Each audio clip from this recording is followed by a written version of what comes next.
Ang Ginoo manaa kaninyo. Manaaw sa kanimo. Pagbasa gikan sa Santos nga Ebanghelyo sumala ni Lucas. Himayaon ikaw, o Ginoo.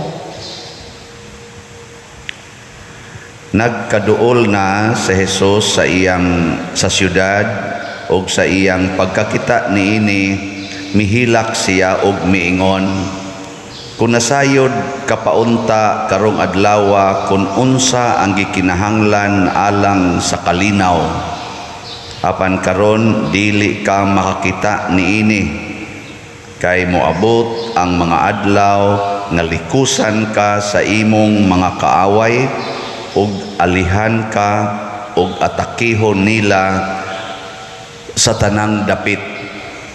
Gunubon ka sa hingpit ug laglagon ang mga tawo nga nagpuyo diha kanimo.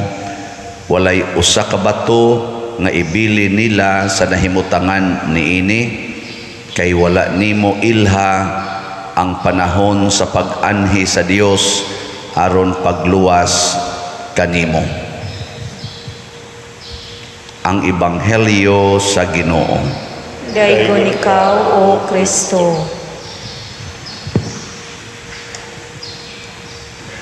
Padayon nga naghisgot si San Juan sa atong unang pagbasa sa gipadayag, basahon sa gipadayag, sa iyang nakita didto sa langit na ay basahon nga gisilyuhan nya di way makatangtang sa silyo, sa 7 ka silyo, bisan pag ang mga anghel, bisan pag kinsa dinhi sa yuta o ilalom sa yuta.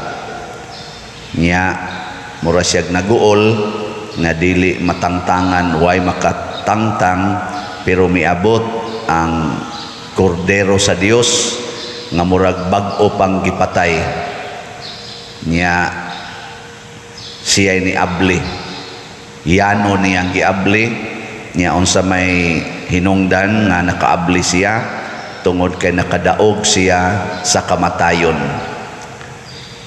Ang kamatayon ni Jesus nahitabo tungod sa iyang gugma sa pagluwas nato, apan kitang mga tao maoy mipatay sa Dios. Nya gideklarar ni Kristo dinis Ebanghelyo, kay wa man ka mudawat Jerusalem sa pag-anhi sa Dios aron pagluwas kanimo, gunubon ka. Ang yawa manggod mga igsoon, kusgan ra kaayo siya ikumparar nato. Ana. Sige, lingay mong tupad. Ina sokol kag yawa. Pangutan abay ng sokol kag yawa. Kanang wa mulingi giyawaan na. Lisod kay suklan ang yawa oy. Garbo man ang iyang gamiton. Garbo niya, kanang garbo, lisod kay na nato i-overcome, lisod kay na nato buntugon ang garbo. Lisod yung kayo. Daghan nato mga garbuhon. Nya tungod sa garbo, magunob ta, magusbat ang atong kinabuhi.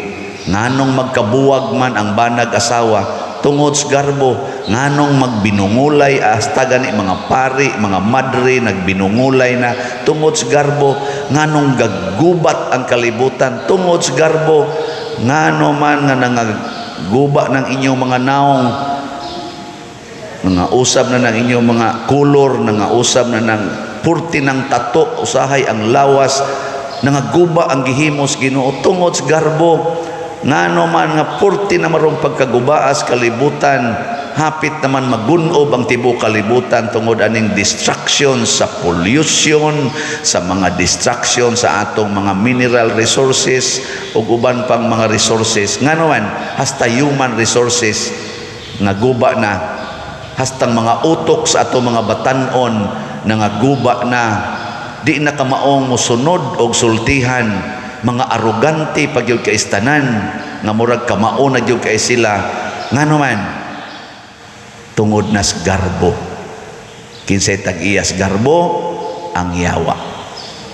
Si Santa Isabel purting datua kay tagiyag og gingharian sa Hungary, nakabanasad og purtis ang datua kadto si Louis, King Louis.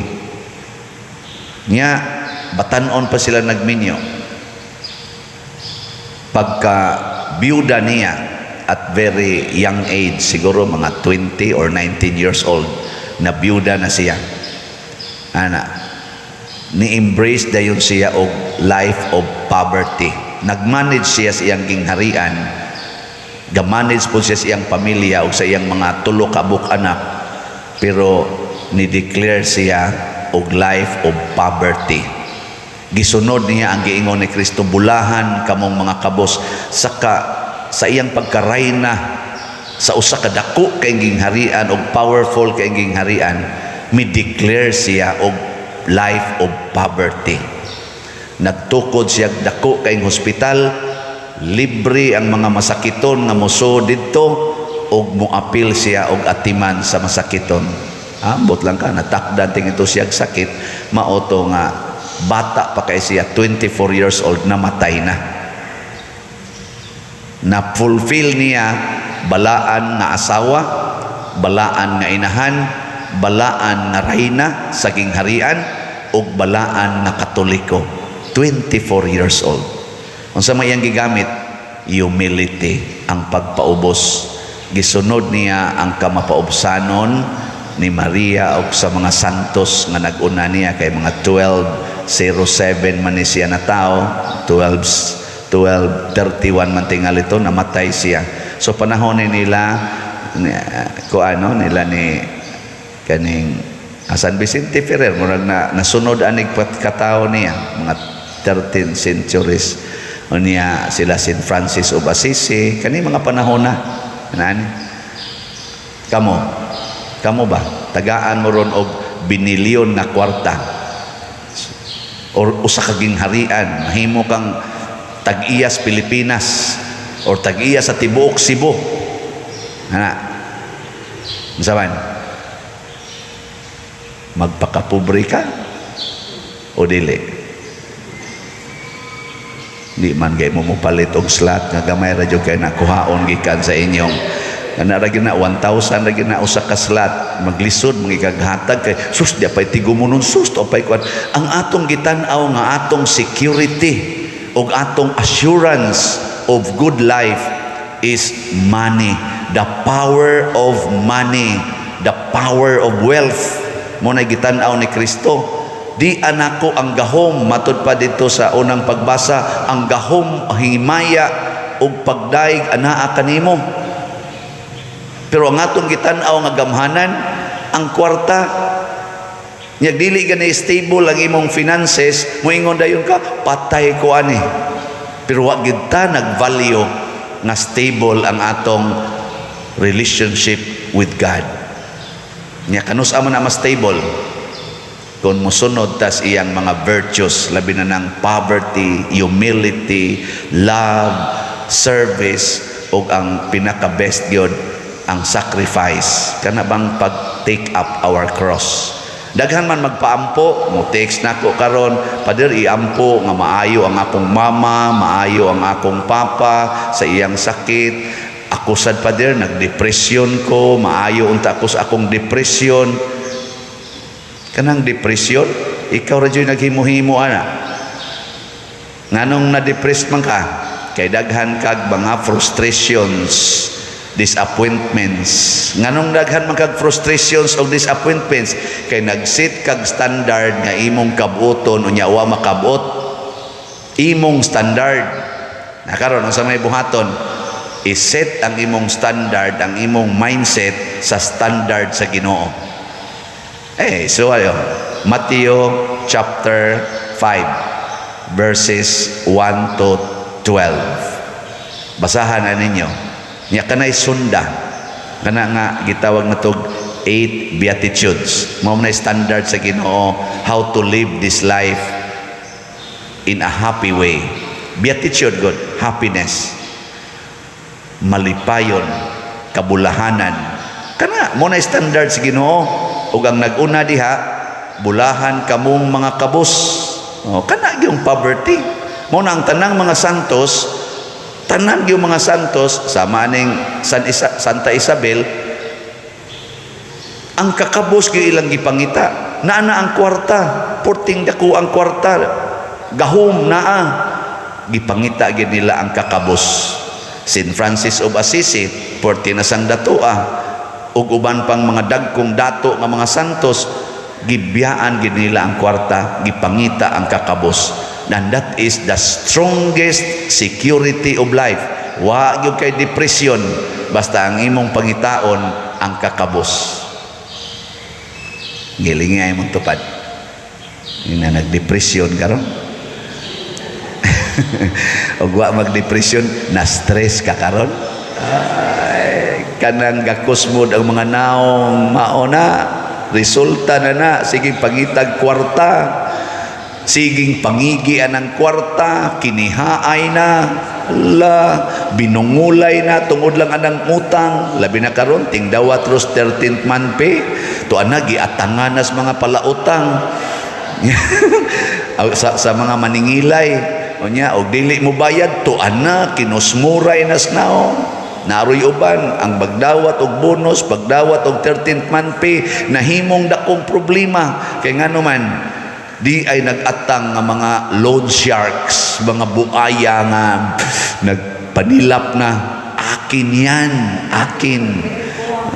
Ngano man, nganong naputos bangkas utang, kay ang imong gisaligan ang kwarta, siging pangitag kwarta, bahala na lag inutang basta makakwarta. Ang resulta, stress. Ingka ikaw pader, wa ko ma-stress kay sige ra kog baligyag slot. Wa sa ko ma-stress kay kaning tanang kolekta o kaning mga slots, wa gyud na nako gabita para sa akong kaugalingon.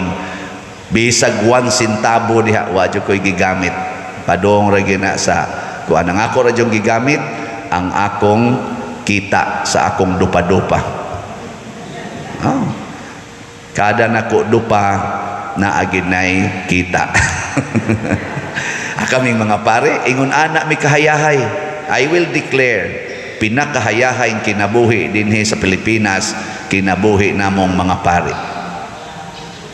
In terms of financial, kami mo'y pinakahayahay. Layo ra kayo mo.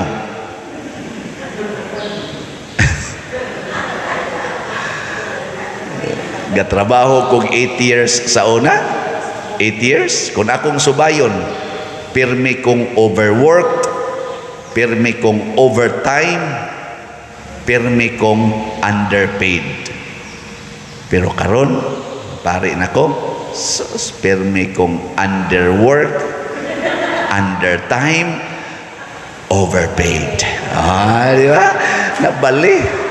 Niya unsa may akong gibuhat aron di ko ma-pressured, akong gi-share ngadto ninyo nganha sa mga parishioners nganhi sa parokya. Ay lang mo pangayo nako kaya nga ako sa mga kuyog dinhi murasag mga loan shark gapanilap na sad kada nako dawat og stipend kini akin ana muna luos lag suwat pader wa koy kuan ang akong mga anak ang ako pagyong balay ang akong bayronos kurente sige la sa kong pirma o sige ana nakuunsa man ni sila di ana malang kuhaatan. Onya mo na makakuha sa atong mga kuan income pero wa ko magmain ana relax ra mi dinhi. Nakita ninyo giunsa nato pagatiman ang atong parokya. Dili lang ang atong parokya ang tibuok simbahan nga dunay panginahanglan. Nakaatiman ta ngano man kay naningkamot ta dinhing mahimong kabos apan bulahan. Lisod kay na pagparis kabos og bulahan. Only God can do that. Og nakita nas mga santos. This is a great mystery in the wisdom of human beings. Di ni matugkad bulahan ka unya kabos. Lisod kayo.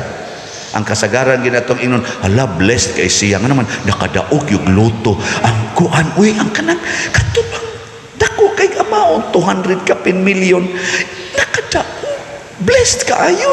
Yung sa itong buhaton, mamalitang tanan og loto. Anak kay blessed kaayo. Blessed ba? Og daghan kag kwarta? Uy, maglisod kag tug. Kung kwarta imong higugmaon, maglisod kag katog. Pitok-pitok lang na imong mata.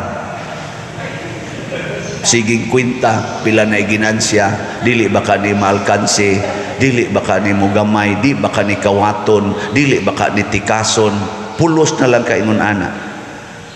Suwayo, daghan kag kwarta, paghimog nindot kaing balay, kanang dako gyud nga balay nga nindot kayo, di ba ighuman nimog buhat, mas stress kag panglimpyo. Kay bati kay tanawon ang balay nga dako unya hugaw kay tanan. Nya og imo nang limpyuhan, gasto kay oras tanan, magluos na lang sa kagyaw-yaw, labi nagkatag lang ng mga butang niya, dako kayong balay, katag kayo, hugaw pa yung kay tanan, muingon